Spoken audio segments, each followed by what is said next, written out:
Assalamualaikum warahmatullahi wabarakatuh. Waalaikumsalam warahmatullahi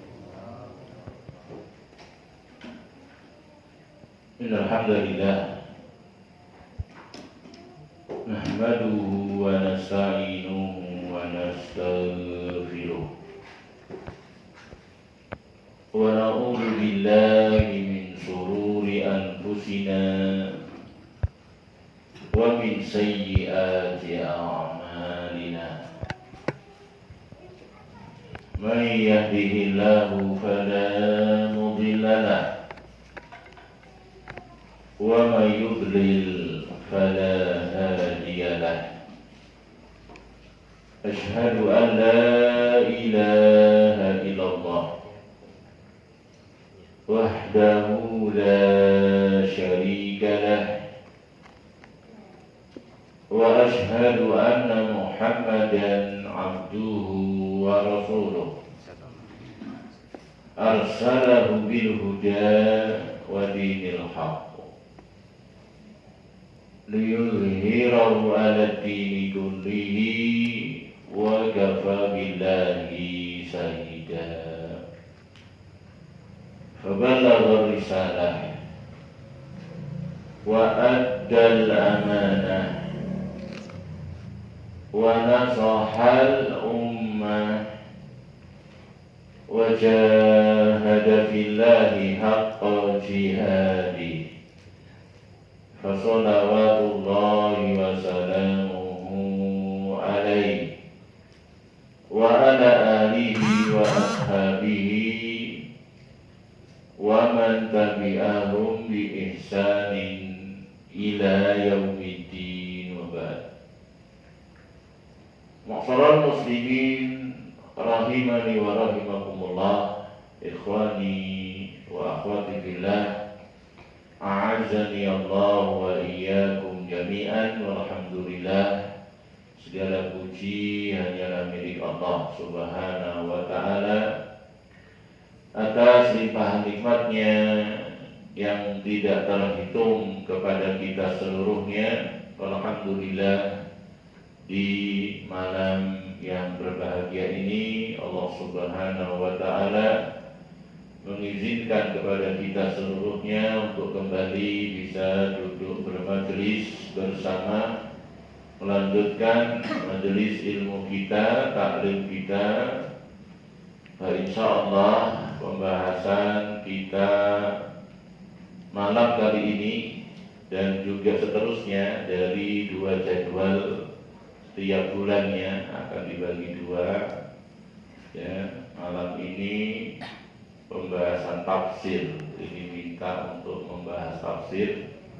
Nanti kesempatan yang berikutnya melanjutkan syarah rukun iman. Jadi bergantian, insyaallah. Dua-duanya perkara yang sangat penting untuk kita pahami.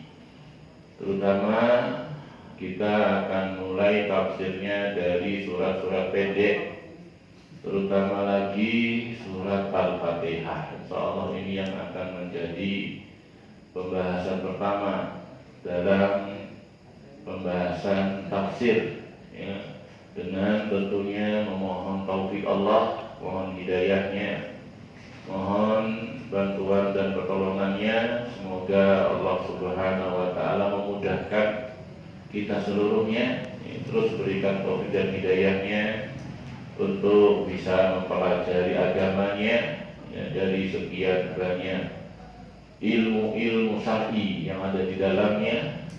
Dan kita hendaknya memiliki skala prioritas, ya, karena ilmu agama itu sangat banyak sekali ragamnya, cabang-cabangnya.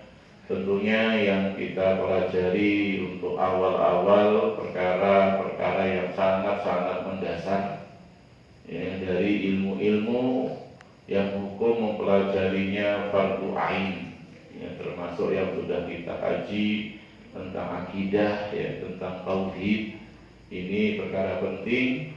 Termasuk juga tentunya jangan luput mempelajari pembahasan fikih, ya, Adakan juga kajian pembahasan fikih berkaitan ibadah-ibadah keseharian kita yang kita lakukan, ya, terutama sholat dengan apa-apa yang berkaitan dengannya, dari bersuci, ya, taharah, baik itu tentang hadas atau najis, ya, dan seterusnya.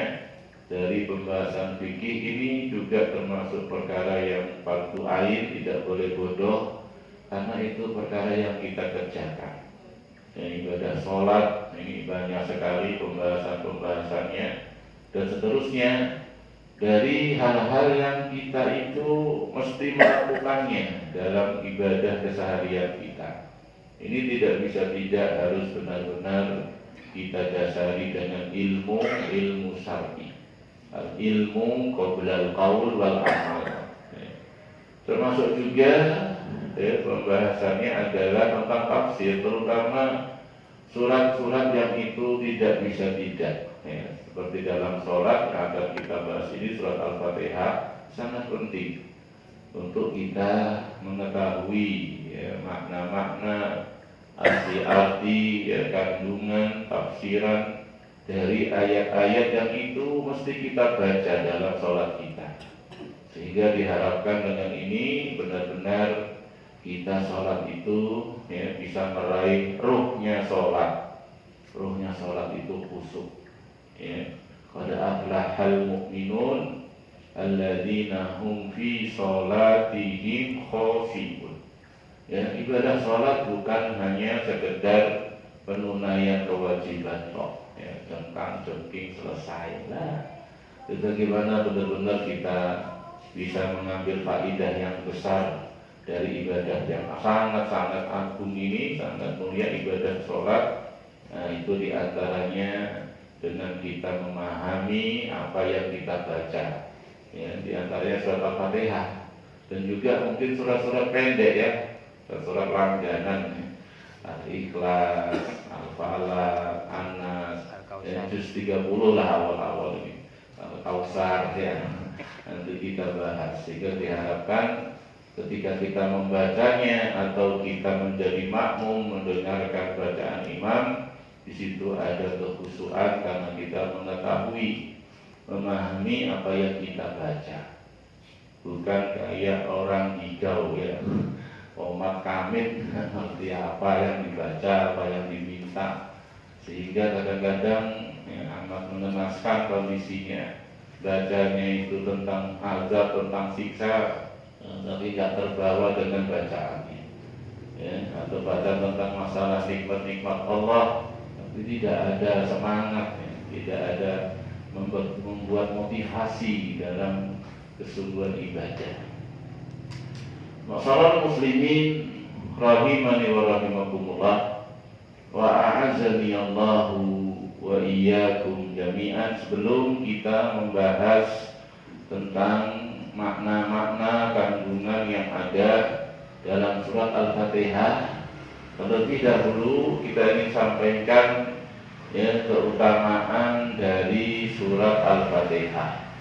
Apa saja sih keutamaan dari surat Al-Fatihah yang disebutkan dalam ayat-ayat Allah atau dalam hadis-hadis Rasulullah Sallallahu Alaihi Wasallam, sehingga dengan kita mengilmui keutamaan surat Al-Fatihah ini, ya, ini diharapkan tentunya menjadi motivasi kita untuk benar-benar mengetahui apa kandungan isi dari surat Al-Fatihah tersebut. Disebutkan yang pertama, ya, dari keutamaan surat Al-Fatihah adalah dia merupakan ummul Quran, ummul kitab, ya, ummu itu apa? Ibu, ya. Induk, ya, induknya Al-Quran, induknya Alkitab, ya. Disebutkan dalam hadis dari sahabat Abu Hurairah, semoga Allah Subhanahu wa ta'ala meridainya, bahwasanya Rasulullah Sallallahu Alaihi Wasallam bersabda, Alhamdulillahi Rabbil Alamin Ummul Quran. Ya. Alhamdulillahi Rabbil Alamin Ummul Quran. Ketahuilah wahai kaum muslimin bahwasannya Alhamdulillahi Rabbil Alamin maksudnya surat Al-Fatihah. Ya, maksudnya surat Al-Fatihah. Dia adalah Ummul Quran. Ya, induknya Al-Quran. Ya, pokok-pokoknya Al-Quran. Ya, ringkasannya Al-Quran. Ya. Ummul Kitab, induknya Alkitab. Ya.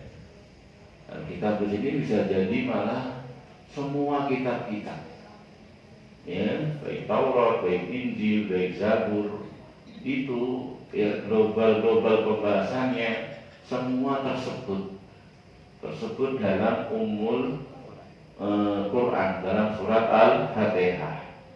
Dan wasabul masani, Al-Quran itu juga adalah sab'ul masani. Nanti kita jelaskan apa sab'ul masani. Di antara makna secara bahasa adalah 7 ayat yang diulang-ulang. Al-Fatihah, ulama sepakat jumlah ayatnya ada 7 ya. Cuman mereka berselisih. Ayat pertama yang mana? Bismillah apa Alhamdulillah? Antum kalau lihat mushaf ayat pertama apa? Bismillahirrahmanirrahim. Nomor 2 baru Alhamdulillahirabbil alamin. Itu sebenarnya satu pendapat. Pendapat yang lainnya ayat yang pertama itu Alhamdulillahirabbil alamin. Bismillah itu ayat Quran.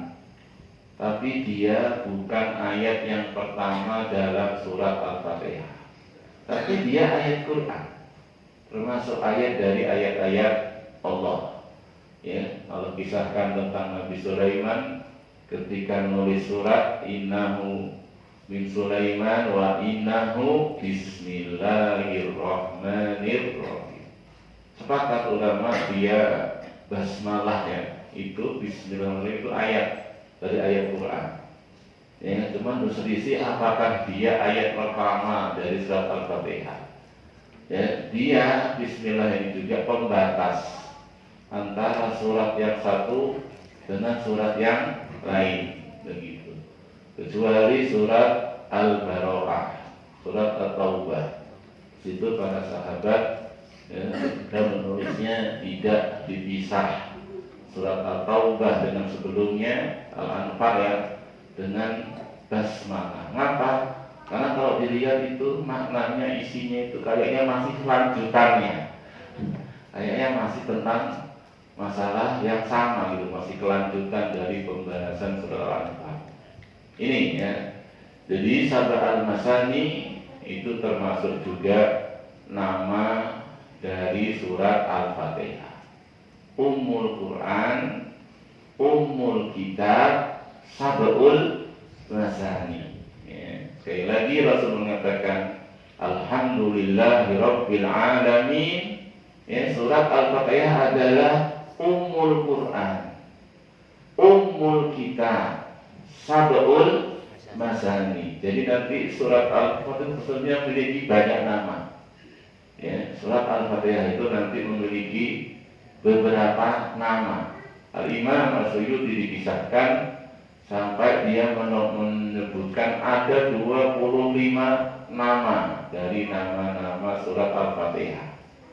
Ya, terkadang satu surat dalam Quran itu bukan cuma satu namanya, punya beberapa nama disebutkan oleh pendahulu kita yang soleh. Surat ini namanya, kadang disebutkan surat ini, ya begitu. Nah, Al-Fatihah ini punya banyak nama. Ya, di antaranya yang tersebut dalam hadis tadi, Ummul Quran, Ummul Kitab, Sab'ul Masani. Ini termasuk nama-nama Quran. Dan nama-nama Quran itu bukan sekedar nama, bukan sekedar nama. Jadi ada beberapa nama-nama itu bukan sekedar nama. Yang jelas yang pertama nama-nama Allah. Ya, nama-nama Allah bukan sekedar nama. Walillahil asmaul husna. Cuma ini kita belum sempat bahas. tauhid asma wa sifat, masih pembahasan tauhid uluhiyah. Dan ini juga pembahasan yang panjang tauhid asma wa sifat ini. Insyaallah ya, bismillah nanti kita bahas juga. Jadi nama-nama Allah bukan sekedar nama, termasuk nama-nama Al-Qur'an. Ya, juga bukan sekedar nama, ada makna, ada arti. Yang itu menjelaskan tentang Al-Quran tersebut. Bagaimana nama-nama Allah menjelaskan tentang kesempurnaan Allah. Ya, dalam sekian banyak sisi-sisinya. Dari nama-nama tersebut ada maknanya, ada artinya. Sempurna, nggak ada cacat, nggak ada kurang, begitu. Nah, termasuk juga nama-nama surat Al-Fatihah. Ini bukan sekedar nama. Ya, termasuk juga nama-nama Nabi kita. Nabi kita Muhammad itu punya banyak nama. Ya. Tentunya ini semuanya tentang masalah nama-nama harus kembali kepada dalil. Harus ada bukti penjelasannya tentang nama tersebut. Tidak boleh kita ngasih nama sendiri. Ya. Kita ngasih nama orang ngawur itu pelanggaran, gitu. Pelanggaran kan? Kamu lancang ngasih nama saya, manggil ngawur, gandul, marah yang dipanggil. Bagaimana lagi itu nama Allah, nama Rasulullah, nama Al-Quran. Ya, ini harus kembali kepada pendahulu kita yang saleh. Dan kita memang diperintahkan dalam beragama untuk kembali kepada mereka yang telah direkomendasi, telah dipuji oleh Allah dan Rasul. Intinya masalah muslimin ya, dari keutamaan surat yang pertama adalah dia ummul Quran, ya, ummul kitab, yang sebagaimana tersebut dalam hadis tersebut dari sahabat Abu Hurairah, dari hadis riwayat Imam Abu Dawud, hadisnya sahih. Mengapa? Ya, mengapa Al-Fatihah disebut ummul Quran, ummul kitab? Nah, ini saya katakan tadi, bukan sekedar nama toh, tapi benar-benar memiliki arti, memiliki makna, sebagaimana namanya yang bagus itu tadi, yang indah. Ya, beda dengan nama-nama kita. Kalau kita kadang namanya toh yang bagus, ya, orangnya belum tentu kayak namanya. Al-muhsinu muhsinu ismuhu walakin yadharu bintuhu. Ada orang namanya Muhsin, namanya Tok, ternyata yang nampak kebalikan dari namanya. Muhsin suka berbuat baik, ya. Suka bantu, suka nolong, ternyata pelitnya mah insyaallah berhasil. Namanya Tok Muhsin, orangnya kan seperti namanya. Ini apa ya, bukan dijelaskan kalau dia Muhsin, sudah contoh saja. Ya, tapi kalau nama Quran, ya, nama Allah, nama Nabi, ya seperti itu. Ya, sekarang nama Al-Fatihah ini, mengapa dia ummul Quran, ummul kitab? Ya, ada beberapa alasan disebutkan oleh para ulama mengapa Al-Fatihah disebut dengan ummul Quran, ummul kitab, induknya Al-Quran, induknya kitab-kitab. Yang pertama alasannya karena surat Al-Fatihah itu mengandung dasar dari seluruh perincian Al-Quran. Ya, jadi apa yang disebutkan dalam Quran itu dari sekian banyak perinciannya itu dalam surat Al-Fatihah ada penyebutan bentuk globalnya, gitu, dasarnya, pokoknya. Begitu, ya. Ini, ya. Al-Quran kalau kita baca, kita pelajari berisi mungkin nasihat-nasihat, ya, berisi tentang hukum-hukum halal ini, haram dan seterusnya, berisi tentang kisah-kisah orang dahulu, umat-umat dahulu, atau kisah-kisah yang akan datang. Ya, kejadian akhir zaman atau di alam barzakh atau di alam akhirat, tentang kisah-kisah, tentang kabar-kabar, ya, dan surat-surat selainnya, ya, dalam Al-Quran. semuanya itu nanti kembali kepada surat Al-Fatihah. Ada penyebutan secara globalnya dalam surat Al-Fatihah. Ya. Itulah yang menjadikan Al-Fatihah itu dikatakan ummu. Dikatakan ummu, induknya, ummul Quran, ummul kitab, bahwa sesuatu yang lainnya kembali kepadanya. Sekian banyak ayat-ayat Quran, sekian banyak isi kandungan Al-Quran, itu nanti pasti kembali kepada ayat-ayat yang ada dalam surat Al-Fatihah. Oleh karena itu setiap surat dalam Al-Quran pasti ada isyaratnya. Pasti ada isyaratnya dalam surat Al-Fatihah. Ya, ini adalah mukjizat yang sangat mengagumkan, yang tidak didapatkan dalam kitab-kitab Allah sebelumnya. Semua ini menunjukkan kesempurnaan lafaz dan makna yang ada dalam surat Al-Fatihah. Contoh surat Al-Baqarah, surat Ali Imran, surat Al-Maidah, surat Al-Taubah mengandung pembahasan tentang kaum muslimin, orang Yahudi, orang Nasrani, orang munafik, dikisahkan di situ. Bagaimana orang beriman gini-gini, orang munafik gini, orang Yahudi begini, orang Nasrani begini. Ini kandungan global surat Al-Baqarah, Ali Imran, Al-Maidah, Taubah. Ini yang mengisahkan Al-Baqarah, Al-Imran, Al-Maidah, Taubah ini tentang kaum muslimin, tentang orang Yahudi, orang Nasrani. Itu isyarat dari surat Al-Fatihah, yaitu pada ayat Siratal ladzina an'amta alaihim ghairil maghdubi alaihim waladdallin.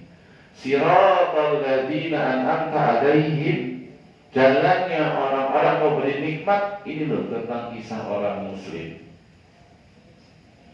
Jadi kalau ada kisah orang beriman, ketika di dunianya, ya kehidupannya, ujian-ujiannya segala macam, gimana di akhiratnya, ya itu terwakili dengan siratal ladzina an'amta alaihim, jalannya orang-orang yang engkau beri nikmat atas mereka.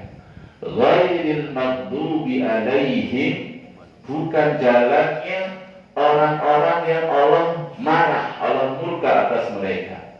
Maghdubun isi maf'ul, ya, ghadiba yaghdabu, ghadaban, ghadibun, maghdubun, yang dimarahi, yang dimurkai. Siapa ini? Al-maghdubi alaihim, orang-orang Yahudi yang beramal, yang berilmu tapi tidak beramal, ngerti Taurat, isinya ngerti, pinter, ya. Dan apa yang dia amalkan adalah fatwa-fatwa, ucapan-ucapan tokoh-tokohnya. Sampai Allah katakan inna wadu ahbarahum wa rubbanahum arbaba min dunillah. Mereka itu menjadikan ahli ibadahnya dan ulama-ulamanya sebagai Tuhan-Tuhan selain Allah, Rob-Rob selain Allah. Apa maksudnya? Ya, ketika ulamanya, ahli ibadahnya mengharamkan yang halal atau menghalalkan yang haram, mengubah-ubah hukum Allah, mereka ikuti. Mereka buang itu Taurat di balik hukum mereka. Ini loh kisah apa? Al-Maghdubi alaihim. Ini mewakili kisah orang-orang yang punya ilmu tapi tidak mengamalkan ilmunya. Ya, waladdallin, ad-dallin ini mewakili ayat-ayat yang lain yang mengisahkan orang-orang yang semangat, giat, ya, senang ibadah tapi tidak berdasarkan ilmu. Orang-orang Nasrani dalam penafsirannya.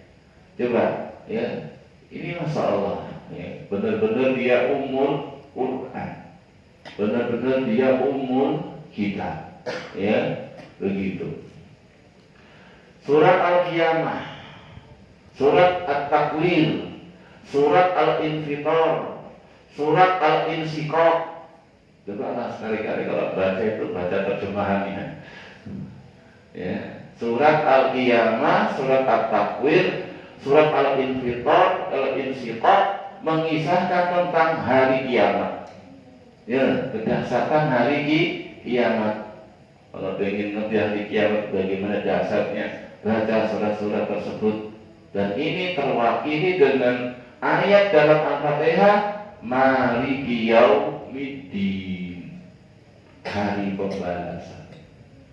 Terwakili kejadian-kejadian hari kiamat nanti, dari balasan amal dan seterusnya, itu terwakili dengan Maliki Yaumiddin. Jadi kalau sekarang antum baca Siratal ladzina an'amta 'alaihim, ingatnya apa? Orang-orang yang taat, orang-orang yang soleh, ya, orang-orang ahli tauhid, ahli sunnah, kaum muslimin. Itu kalau baca ghairil maghdubi 'alaihim, itulah orang-orang yang berilmu tapi gak beramal. Allah marah, murka kepada mereka, menunjukkan ilmu saja gak cukup. Kemudian baca waladhdallin, orang-orang yang suka beramal, semangat tapi gak pakai ilmu. Jadi yang sholatnya itu khusyuk, ya, bisa menggerakkan hati kita, meresapi melalui yang kita baca. Ya, tapi kalau kita nggak ngerti, nah, pikirannya kemana Pak? Jalan-jalan ke pasar, ke kebun, ke rumah. Bahkan kadang-kadang, waduh, pikirannya maksiat. Terngiang-ngiang apa yang dia tonton, yang dia lihat. Dalam sholat dia ingat dosa maksiat. Ini musibah. Nah, di antara cara untuk dia menghilangkan itu tadi, resapi, renungi apa yang dibaca dalam sholat. Yang ketika baca Maliki Yaumiddin, terbayang dahsyatnya hari kiamat, hari pembalasan. Kita nggak mungkin bisa lari dari Allah Subhanahu wa Ta'ala. Ya, pasti akan Allah balas dengan amal-amal kita, begitu. Surat An-Nisa menyebutkan hak-hak anak, ya, haknya pria, laki-laki, haknya wanita. Ya, sedangkan manusia itu sebagaimana makhluk lainnya semuanya lemah, ya, nggak punya daya, nggak punya upaya kecuali dengan bantuan dan pertolongan Allah. Ya, nggak bisa mereka itu sholat, puasa, terus-terusan dari amal soleh, nggak bisa beraktivitas. Ya, ini hak-hak anak-anak, haknya laki-laki, haknya perempuan. Tentang kelemahan kita itu terwakili dengan ayat Iyyaka na'budu wa iyyaka nasta'in. Ini cuma gambaran kecil, ya, nanti, ya, mohon kepada Allah taufiknya, hidayahnya agar bisa menyelami, ya, diberi taufik, diberi hidayah, diberi tambahan ilmu, menyelami kandungan-kandungan isi dari surat Al-Fatihah. Yang ini surat, ya, sehari 17 kali minimal kalau kita baca. Ya, nggak bisa tidak, mesti Al-Fatihah, ya, dibaca begitu. Wa qala Al-Bukhari rahimahullah, ya, ini alasan yang kedua mengapa dikatakan Al-Quran Al-Quran, Al-Fatihah Ummul Quran, Ummul Kitab. Alasan yang kedua, karena surat Al-Fatihah itu pembuka Al-Quran, ya. Al-Fatihah, ya, Fatahah yang tahu, ya, Fatahah yang tahu, Fathan, Fatihun, ya, Fatahah, Fatih yang membuka, ya, yang menaklukan, yang membuka, Al-Fatih. Ya, alasan yang kedua mengapa dia dikatakan Ummul Quran, Ummul Kitab, karena Al-Fatihah itu pembuka Al-Quran dalam urutan surat-surat di Mushaf Al-Quran dan menjadi surat pertama yang dibaca dalam sholat. Ya, dia merupakan surat pertama dalam Al-Quran dan surat yang pertama kita baca setiap kali kita sholat. Ini makanya dia disebut Ummul Quran, Ummul Kitab. Al-Imam Al-Bukhari mengatakan wasumiyat Ummul Kitab li'annahu yubda'u bi kitabatiha fil masahif. Kata Imam Bukhari, Al-Fatihah dikatakan Ummul Kitab karena Al-Fatihah itu pertama kali yang ditulis dalam mushaf, bukan pertama kali yang turun ya. Jangan punya pemahaman karena pertama kali ditulis berarti pertama kali itu turun. Nah, yang pertama turun apa? Al-Alaq, Iqra bismi rabbikal ladzi khalaq. Demikian pula An-Nas bukan surat yang terakhir turun ya. Bukan ayat terakhir itu turun. Apa yang terakhir turun? Ulah yang jelas bukan. Bukan An-Nas ya. Nanti ada pembahasannya. Jadi alasan yang kedua, Al-Fatihah dikatakan Ummul Kitab, penjelasan Imam Bukhari karena mushaf dimulai dengannya. Karena mushaf dimulai dengannya. Dan demikian dalam sholat kita pertama kali yang kita baca adalah surat Al-Fatihah. Ini ya,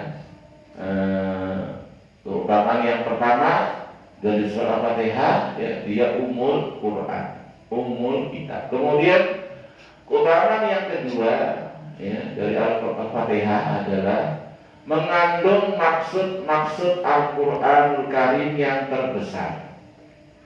Mengandung maksud-maksud Al-Quran yang paling besar. Ini surat Al-Fatihah.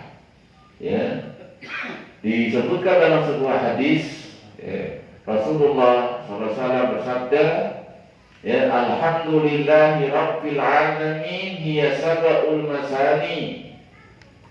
Surat Al-Fatihah adalah sab'ul masani wal Qur'anul azim alladzi utituhu. Dan surat Al-Fatihah adalah Al-Qur'anul azim yang aku dikaruniai, diberi Qur'anul azim tersebut. Rasul mengatakan Al-Fatihah sebagai Qur'anul azim.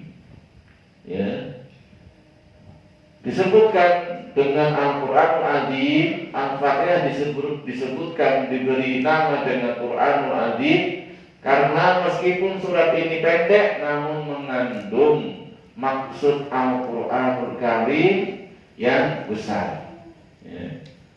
Maksud dari Al-Quranul Karim itu semuanya ada dalam surat Al-Fatihah. Kemudian tentang